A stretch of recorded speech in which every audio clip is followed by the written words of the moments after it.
what would be the downside to waiting until after price appreciation to start an LLC through y'all? If you don't have your assets in there beforehand, one, you're going to be scrambling around post price appreciation, which is not a good spot to be. You're going to be caught on your back foot. I think things are going to move much faster than people are anticipating. And because of that, you would probably be emotional and apt to make poor decisions. So you want to be proactive for one.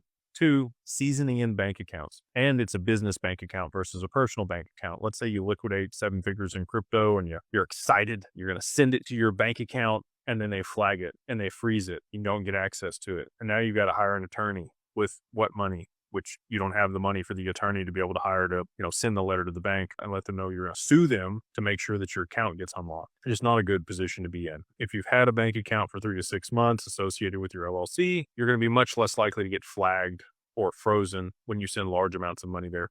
And especially if it's like a private client account, you're paying a little bit more on the monthly fees or whatever it is for larger balances that you're supposed to maintain because you know you're going to have a large liquidity event, and you speak to your banker there at whatever bank to make sure that they're aware of this large transaction that you're going to be moving in. If they're expecting it and the bank account seasoned in, even if you haven't moved a ton of transactions through it or a lot of money, you're going to be much better off on the other side of price appreciation. The other piece is once the assets are in there, let's say they do appreciate beyond $30 million.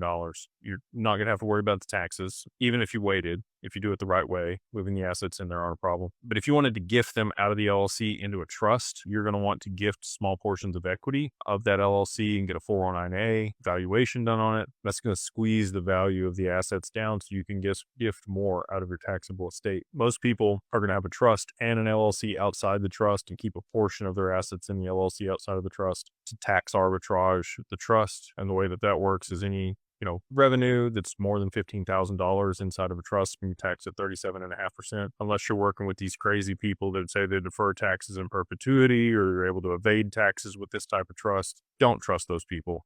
Those are scams most of the time. Anyway, so there's a lot of reasons that you would want to set up the LLC before price appreciation.